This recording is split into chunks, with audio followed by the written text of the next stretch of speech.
Welcome to Life Fit TV. I am your host, Belicia Pierce, your mentor connector. Everything that you've learned from your adolescence years, teenage years to now has equipped you to start living your best life. Whether you've been sitting on starting a business, going back to school, or whatever the case may be, you have what it takes to start the journey, even when it seems like the odds are stacked against you. Leverage your current knowledge and skills to control your life and dominate. Today, we are sitting with serial entrepreneur Christopher Senegal, who I'd like to say plays Monopoly in real life. Christopher went to college on a full scholarship, bought his first house at 22, which he had help paying for by the railroad, his first job outside of college. And in 2013, Christopher bought an entire block in the 5th Ward area, funding the project, banking on the fact that redevelopment would come to the area. Christopher's motto is, "I am the master of my fate," which I couldn't agree more. Christopher, welcome to Life Fit TV. Thank you for joining me today. You have no idea how glad I am to have you on here. You know, I'm not really intrigued much, but you, oh my goodness, you've accomplished so much in such a I wouldn't say a short amount of time. It's been some years. But Seems like still, forever. Yeah, but you're still so young. You're still so young, and you've been able to accomplish so much. So tell me a little bit about yourself. Where are you from? Well, so I'm from Port Arthur, Texas. Okay. Actually, 9 years in Port Arthur, 9 years in Lake Charles. Oh, okay. But you know, I spent most of my years what I consider growing up in Port Arthur. Okay. I was a teenage father, so I'm far from like the perfect kid, you know. But luckily, my son did all right. He's a freshman in college right now. On a full scholarship as well. Full academic scholarship. Yeah. Footsteps. Yeah. And I went to school for engineering. Didn't really know what I wanted to go to school for, but there was a full scholarship at Southern University for engineering. Right. So I went. That's how I got connected with the railroad. Yeah. And that's pretty much how it started. Tell me, what was it like growing up in Port Arthur, small town with big dreams? You know, and it's funny you asked that because Port Arthur is a small town, but there's a lot of people that have a lot of success to come out of there. Wow. Fun little fact, but Port Arthur, the school district, was just given an award at the last Super Bowl for having the most NFL participation. Wow. That's crazy, right? Wow. So between the coaches and the athletes and players, yeah. Amazing. Yeah. But yeah, so Port Arthur was small. It's one of those towns where most people that do have ambition leave eventually. Yeah. So, but you know, I don't really think it affected me in a negative way. Right. Definitely because the people that I hung around with, a lot of my good friends are doing very well, outside, you know, in the big world. Everybody does leave though. Yeah. So, you know, everybody's either in Atlanta, Dallas, or Houston, you know, doing big things. So you've had much success in real estate, in the railroad industry. Yeah. So outside of when you finished college, you went into the railroad industry. Tell me a little bit about that. Was it on the engineering side, or what aspect was that? So I got a full engineering scholarship. Okay. So I went to school for civil engineering. Okay. And every summer I interned with Canadian National Railroad. Okay. They actually bought a railroad that runs all the way down to New Orleans along the Mississippi River. So my territory was like Memphis to New Orleans as a college student. Wow. Yeah. So every summer I worked full time.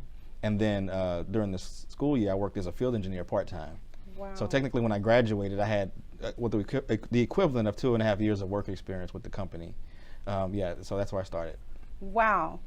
Okay, so give us a little background on how you got into the businesses you have now. Starting from your completion of college, you got into the railroad, and how long before you knew that the railroad and being in that industry wasn't for you, and how did you make that switch into real estate, or was it simultaneously, or how did that work? So it was kind of a culmination of things. Like within the first year of getting out in the workforce, I just kind of felt like I was sold a dream, you know. It's like, because everybody's told to be a doctor, lawyer, engineer.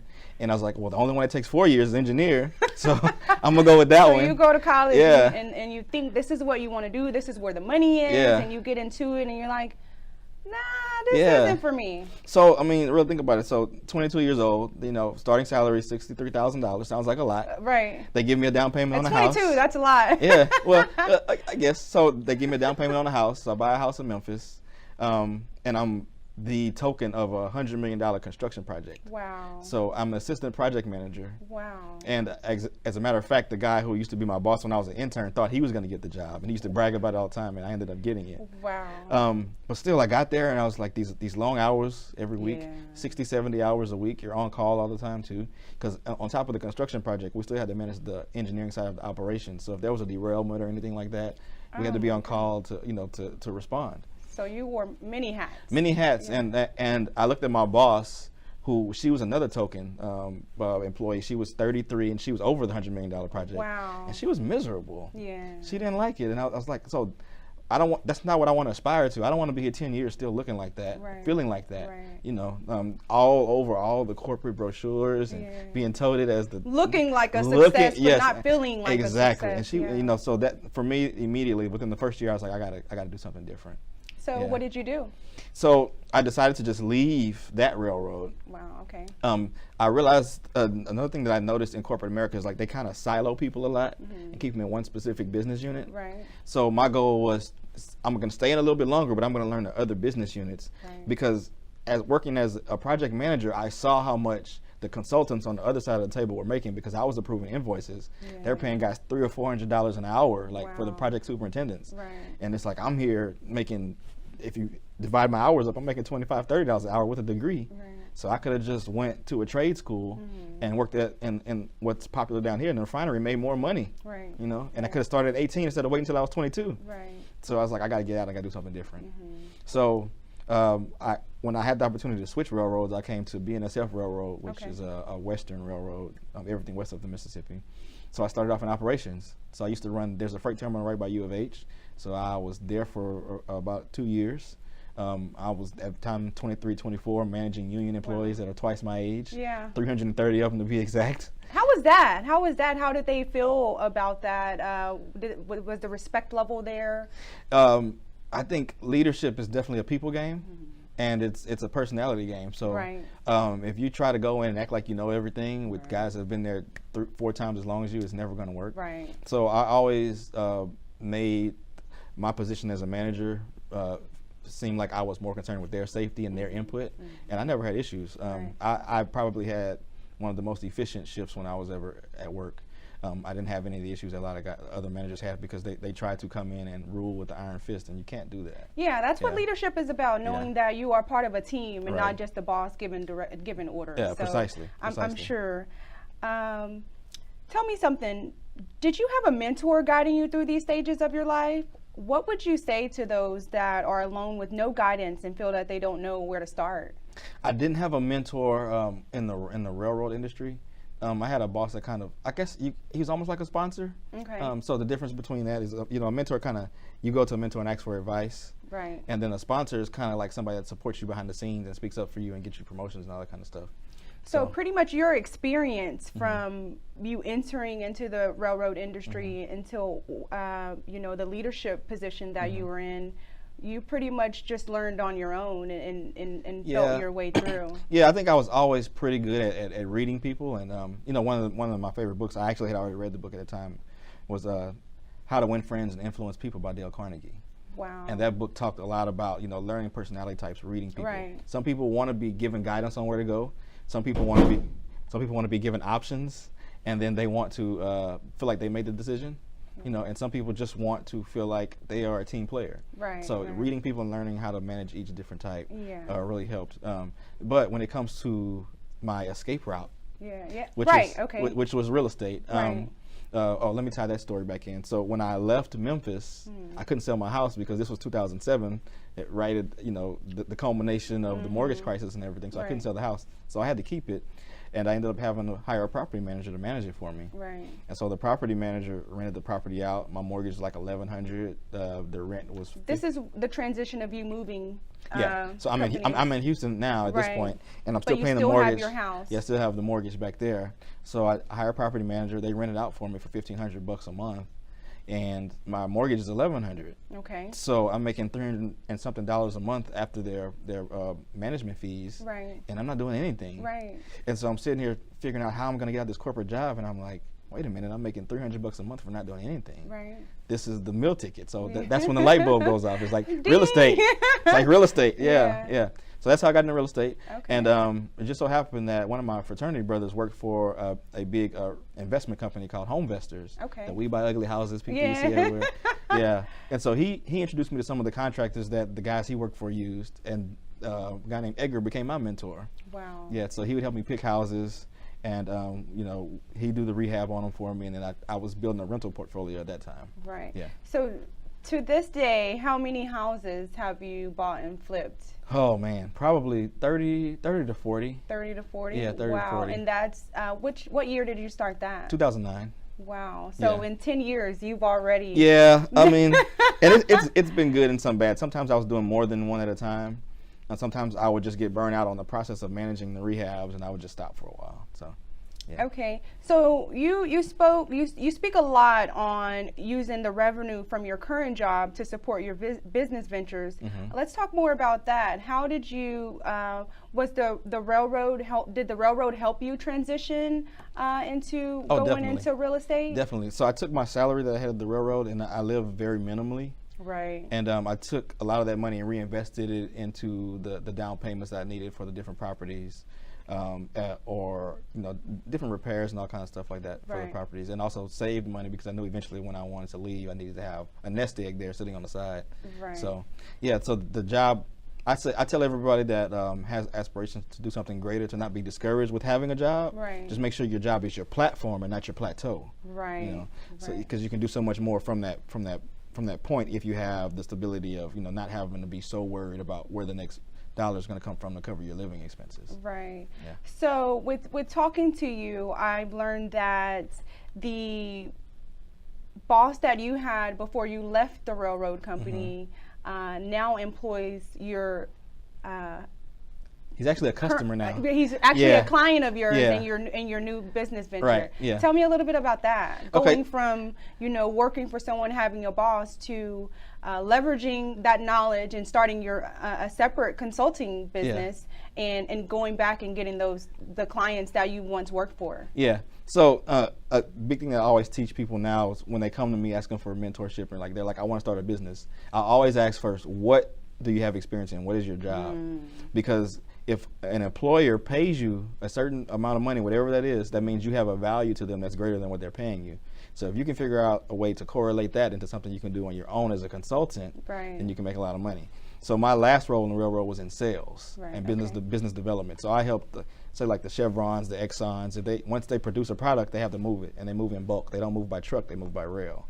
Wow. So I figured all this knowledge I have, I shouldn't let it go to waste. Right. But in the process of leaving, when I had built up enough income from the real estate investments, I made it a point not to burn any bridges. So I was able to go to my boss when they were getting ready to give me a raise and basically tell them, I've replaced my income. I'm ready to move on. I feel like it would be selfish of me to sit here and hold this position when there's other people that really do want to move up through the company. Right. And he really respected that. Right. So since I wasn't going to another job, I had all the time in the world, so I stayed. I trained the person that was going to replace me. And at the end of the day, he was like, I learned a lot from you in this process. He actually threw me a going-away party at his house, which is pretty cool. And he told me if I ever wanted to come back, he'd be my biggest advocate. So That's amazing. yeah. So once I got out, I decided to go ahead and continue to use that knowledge. So I started the consulting firm. Right. So there's a lot of smaller companies that want to get business with Chevron, Exxon, and so I was able to walk them in the door and get them contracts. Right. In the process of doing that, I actually met an owner-operator that builds rail terminals. So they do rail car storage. Right. So it's the equivalent of having a P.O. box for rail cars. Right. So you can say the railroad is the equivalent of FedEx or UPS, and they make their money by bringing something from point A to point B. But then where does the package go when it's shipping, or after it's been shipped and it's waiting to be picked up? Right. It goes to a storage yard. And so what happened was my old employer doesn't have enough storage space for their customers or some of their own product. So the same guy who was my boss at that point in time is now AVP, and he's actually the one that signs contracts. Right. And we opened a rail terminal in Lake Charles, Louisiana. And it just so happens that they needed spots. So he's the same person that just signed a 2-year lease agreement to lease spots from us for our project. Something that your consulting has allowed them to do. And in this, with this platform and with this job, you don't have to spend much, you don't have to give much of your time. Right. Correct? So that allows you to still rake up the revenue from that and still put time and effort, majority of your time and effort into real estate. Yes, yes. So and that's the beauty of consulting, because consulting is just you lending your knowledge to something, while whoever you're helping is the one that's actually going to be having the burden of operations, the brick and mortar, the investment in whatever endeavor they're going into. You're just guiding them along the way and getting them basically a split of a piece of the profits for helping them through the process. Wow. Yeah. So that money, I mean, it's the equivalent of, you know, if you're making, say you're making $100,000 a year as a consultant. Well, the average business only has about a 20% profit margin. Right. So that business has to make $500,000 to make that same $100,000. Right. And so as a consultant, you know, everything you get is mostly profit. It's not a lot of overhead tied to it. That's why I like that industry. Right. Yeah, and then you're right. So I can take the commissions from that and still keep my cost of living pretty low, and then reinvest in other things to make that money start working for me. So that's how I funded the development project. Like this block you just bought. Yes, exactly, precisely. Talk about playing Monopoly. I've seen, you know, the construction right now, and when I say that I call you living the Monopoly board in real life. It looks like Park Place and Boardwalk. Yeah, right. Yeah. The two that you have currently up. Let's take a look at those. Just the construction process of it all. I mean, it's just amazing. We're going to take a commercial break and pay appreciation to some of our sponsors. And when we come back, we're going to learn more about the Fifth Ward block that Christopher just bought, or no, you purchased in 2013. Correct, and is now redeveloping. We'll be right back. It's time to take back your health. There's no better time to start than now. Place your order online in the morning and come home after a great day at work and the gym to your BeFit Foods at your doorstep. As easy as 1, 2, 3. BeFit Foods is your lifeline to a healthy and fit lifestyle.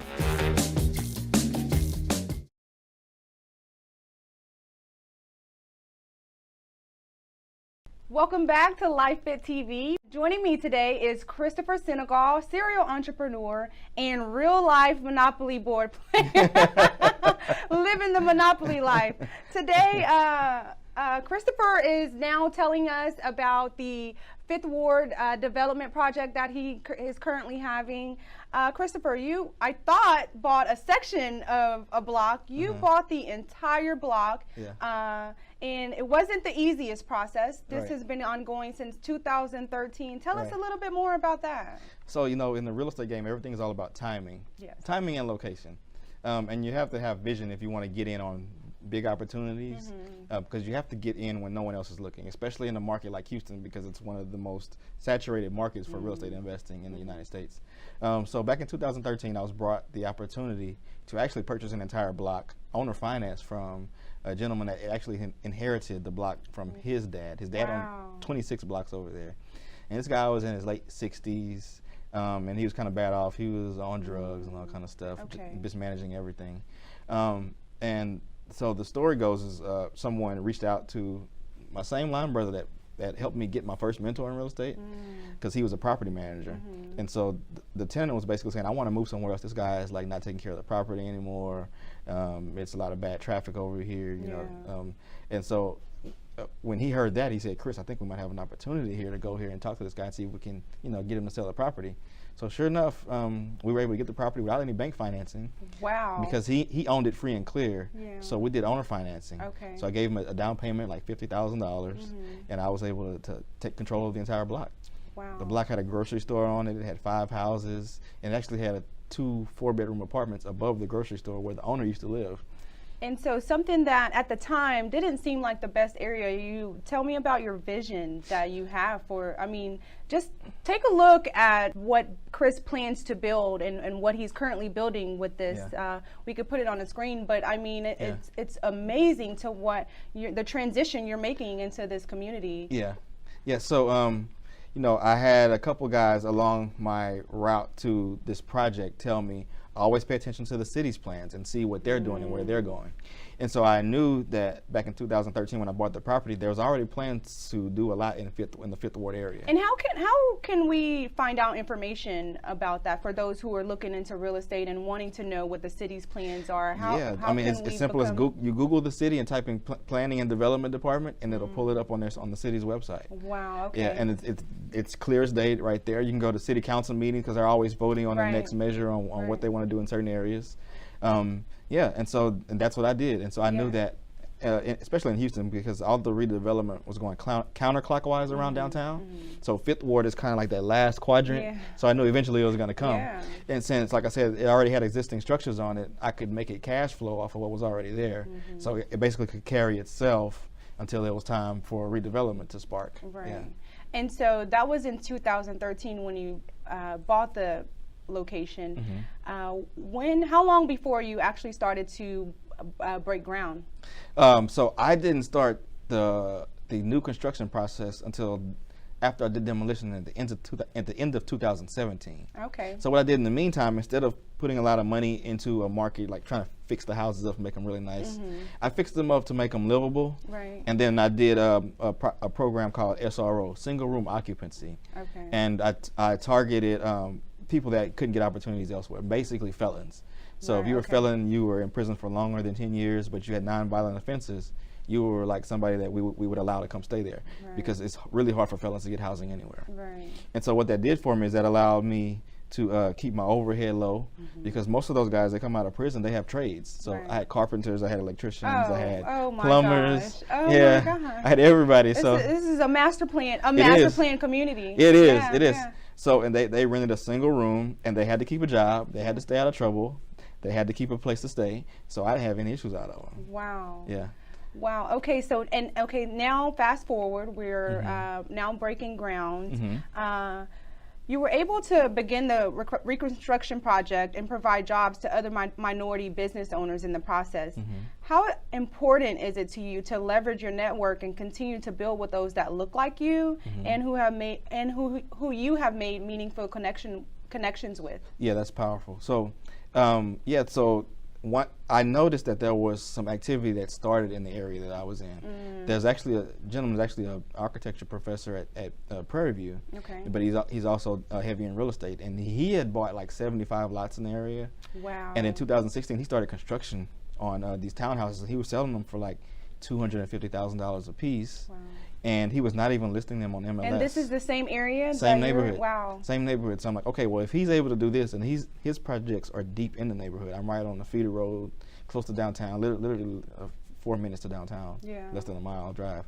I was like, well, now it's time to do something here. Yeah. But I had always envisioned doing something that represented the community and having participation from the community, because most of the time the narrative is that other people from outside the community come in and they decide what's being built, and by the time you hear about it or you know what's going on, it's too late, and they've priced things where we can't afford them, and they've brought their own teams in to work on the projects. Yeah. So my goal was, since I'm starting early enough, I can build a team of people that look like the community looks, and that way everybody on board is community focused. And so that's good.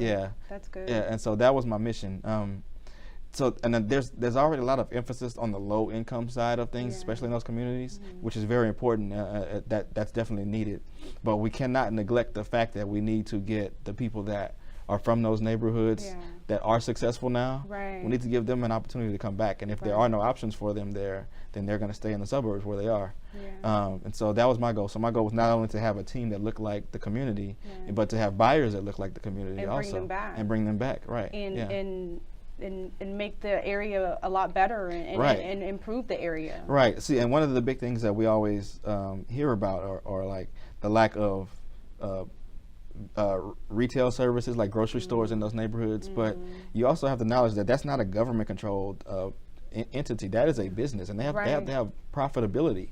And so when they're trying to decide where they're going to go, they look at the incomes of the neighborhood, and they're not going to spend millions of dollars to set up shop and not know if they're going to make a break even point. Right. So we need the people with the higher incomes to come back to the neighborhoods. It's up to us to continue to build Exactly. build the neighborhoods up and make them better. Yeah.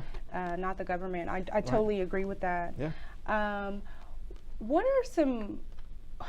What advice would you give those who are looking into real estate? Do you think real estate is for anybody, or what would you say to those who are looking to want to start investing into real estate? Mm-hmm. There are so many ways to make money in real estate that pretty much everybody can find an opportunity to find a way to make their money start working for them. Yeah. But it's really all about your risk tolerance. So I would say the lowest risk is probably getting into rental property, where you're just a landlord, where you're buying something that you know has equity in the area where and you know that it's going to make a decent cash flow. Now that process is not foolproof because you have repairs that are going to be needed. You're going to have times where you're going to be in between tenants and you're going to have to cover the cost of the mortgage. And you know, certain things may happen, catastrophic things, floods, fires, and you know that can disrupt not only your cash flow but can disrupt your tenant's life. So but then there's other things. There's like the opportunity to get in what's called wholesaling. And wholesaling is the process of basically identifying distressed sellers who have to get out from under a property quickly. So they're either facing a foreclosure, a tax sale, they're going through a divorce, they've inherited a property, or maybe it may be just even be a tired landlord. And most those people have a purpose to get rid of a property less than market value. And then what a wholesaler does is they get the property under contract. Then they may not have the money, or even if they do have the money, they may not have the capacity or the time, and they just want to get off the property quickly. So they basically take that contract and they sell that contract to somebody else. And you can mark that contract as much as another investor is willing to pay in total for the property. So if you can get something under contract for say $45,000, and you know an investor is willing to pay you $50,000 for that contract, you make that profit. You make that $5,000 profit. Oh wow! Okay. So that it's more of a time intensive business because it's basically a marketing business. It's a marketing and negotiating business.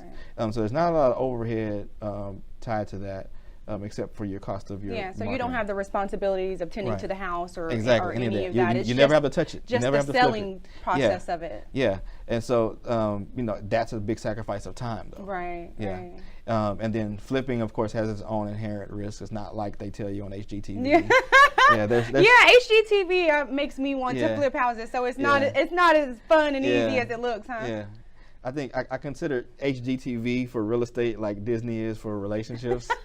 It's a fairy tale. It's all a fairy tale. It's a fairy tale. Oh my God. No, it's not reality. So you have your hands into flipping as well. Yes. So I started flipping back in 2009.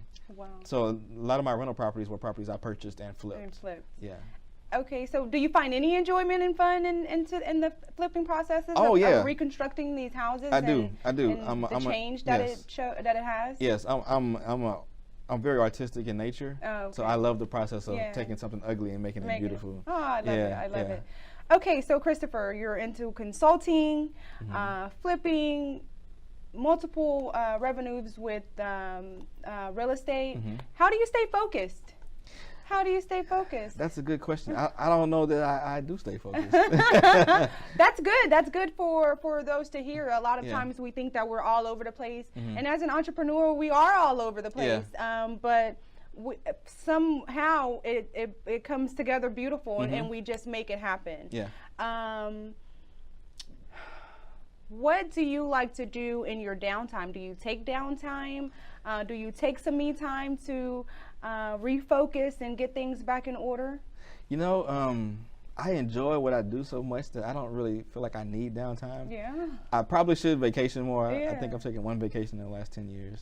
Oh my God. But I really enjoy what I do. You know, it's a labor of love because my goal is to have everything on autopilot the next 5 or 6 years. So that you know, one of my mantras is work like no one else is willing to work now, so that you can live like no one else can live later. So now, and I really believe that it's your passion and it's your purpose, because not only are you doing this and seeing much success for yourself, but now you're teaching. Yes. I had the privilege of being on Christopher's panel for From Resume to Revenue, and it was an amazing turnout. People came from all over the U.S. just wanting to know that, you know, I have the passion and I have the drive to start my own business or to live on my own terms. Yeah. But I need some direction, and that's what what your platform has allowed to give that knowledge and just give people the help and the hope to start their own business where they may be stuck. And so where did that come about? Why did you want to give back and just show that, hey, you know, this isn't rocket science, you know, you can do it too. Yeah, anybody can do it, yeah. I think that came from just the personal struggle that I had when I was trying to get out of the corporate job, is trying to find those mentors, trying to find those people that are actually doing it. It's hard, it's tough. It is, yeah. And so, and there's two industries that do a really good job of that. Yeah. One of them is real estate. So there's a lot of conferences and events you can go to on how to become a flipper and all that kind of stuff. And the other one is an industry that I feel like it misguides people. It's network marketing. They're very good at having these conventions and getting everybody energized, but it's like you're putting that energy into the wrong vehicle. Right. And so I said, if I could identify the successful entrepreneurs that are out there that are actually living what these other people are aspiring to do, and I can get them to sacrifice their time to come and speak to the crowd, then then my purpose will be fulfilled.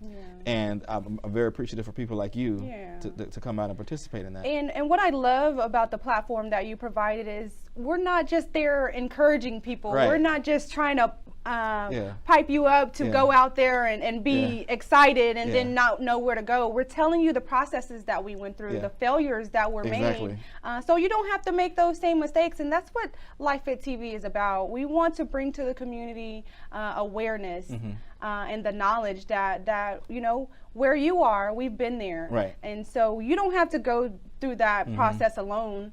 If I've already experienced it, let me share this with you. Even though it's still, I can give you all the knowledge and the resources in the world, it's still going to take all the hard work that you have. It's going to take everything that you have, but at least I can give you the knowledge to share that with you, so it's not as tough as it was for us. Yeah, and I think sometimes like there's this nostalgia about somebody that's a successful entrepreneur, almost no different than a celebrity. And then when you meet them in person, it humanizes them, and you feel like, oh, I can do this. Exactly. I can do this. Exactly. And I think the beautiful thing about the event is not only do the people in the audience, some of them may already have started businesses, not only can they relate to the people on the panel and identify with the struggles, but the other panelists can identify with each other. And the panelists were learning from each other. Yeah, we were taking notes. Like, wait, what was that? Yeah, exactly, because no one knows it all. Yeah, no one knows it all. No one knows it all. As long as you're open to be receptive, you know, to new information, the learning process will never stop, and you'll continue to perfect and sharpen the iron that, you know, and you can sharpen somebody else. Indeed, indeed. So that's what it's all about. So let's finish talking about the Fifth Ward project. How much longer do we have with that before it's finalized? So right now I'm building the first 3 units. It's going to be a total of 14. But I'm literally creating a new market there. So if I build too much at once, it becomes very speculative. So what in the typical real estate model, you need to have 3 good comparable sales to understand what a market really is going to dictate as far as price. So that's what I'm doing. I'm building 3 units right now. And I'm in negotiations, thankfully, for purchase contracts for all 3 of them. Wow, congratulations. Yeah, thank you. Thank you. So how does that make you feel? How do you feel being having accomplished so much and now, you know, a project that you've been working on for 6 years is finally coming to fruition? How does that make you feel? It's exhilarating. But you know, by no means could I take full credit for it. There's definitely a great team around me.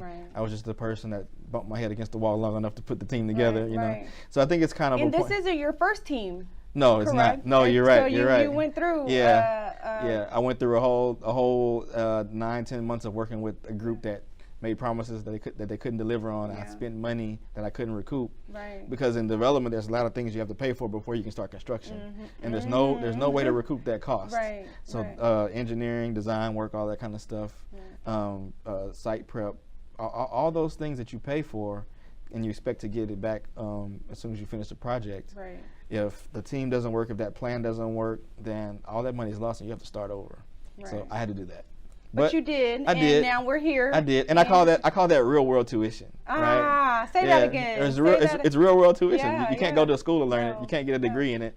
You got to learn it from somewhere. Yeah. And especially as a business owner, that's just how it is. Yeah. Real world tuition. Yeah. That's actually the best education Yeah, that right. you can get. Yeah. Something that school definitely can't teach you. Right. Christopher, what are some words of advice that you can leave with us that will help us continue to live our best lives? I would say, set a plan. Yeah. Be steadfast in your goal, but flexible in your approach. That's the most important part, because no matter how well you plan something out, it's never gonna go as you plan it. Not exactly. And as long as you don't give up, you'll figure it out. Yeah. Don't give up. Yeah. You don't fail until you quit. Everything else that happens in the meantime is a speed bump. A lesson learned. It's feedback on what not to do again, and you can figure the process out. So I think that's the biggest thing. I would also say make sure you surround yourself with people that are more successful than you, and get mentors that have actually done what you are trying to do. Right. It's great to have a general mentor that is successful in their own right, but you need to get the advice of someone that's actually done what you are trying to do, and bump their head, because that advice is priceless. Because otherwise, even your great mentor in another field is learning alongside of you, giving you the advice that they think is best, but they don't actually have the experience. So I feel like those nuggets will help you accelerate you getting to whatever goal you have. Right. Thank you so much. So now you have, after so many have asked if they could chat with you, and so many requests for consulting, you've now opened Chat with Chris Consulting. Yeah. So now let us know how others can reach out to you if they have questions on real estate, questions on just, getting out there and starting their own businesses, the ideas that they have, and just to bring that to you for the advice that they may need. Yeah, thank you for asking me that. So my website, it's just my name, chrissenegal.com, or christophersenegal.com. Yeah. You go there, and then I have links for everything, for one-on-one consulting, mentorship applications. I have all that there. Wow. It also has links to my social media. My Instagram is probably my most active platform that I'm on. You've gone viral a couple of times. Yeah, I have. It's crazy. Yeah. But I use that platform to, get the message out to the masses about, if you want to know how Chris Senegal thinks and how he makes decisions, everything's on my social media platform. Love it. Well, Christopher, thank you so much for joining me today. There was such a wealth of knowledge that you shared, so much more that, I'll definitely have to have you on again after that completion of that Fifth Ward area. I'm so excited about that for you. It's such a major accomplishment. Thank you. So thank you for coming to share the jewels that you have and successes that you've had from an early age, even though you're still young. So it doesn't feel like it. It feels like it's been blood, sweat, and tears. You work too much. Yeah, I know. Hey, but it's paying off. So thank you for joining us today. So I just want to leave with, put all your effort into whatever it is that you believe in. Leverage the knowledge and skills that you've learned up until this point of your life. Everything that you've learned up until this point can allow you and help you to start the journey that you have set for yourself. Many jewels dropped today. I'm so appreciative of Chris joining us, coming on and sharing his knowledge and his background, so that we can go out and take some of those lessons and put them into our own lives. Make sure that, as Chris said, that you're surrounding yourselves with the right people, those who are educated and can help you to grow, as well as you're on the journey. They're on a journey upward as well. Make sure that the platform that you have, even when you hit a plateau, that you're continuing to put your best foot forward and strive to be your best self. Again, thank you for joining us on Life Fit TV. I'm your host, Belicia Pierce, and we'll see you next Wednesday.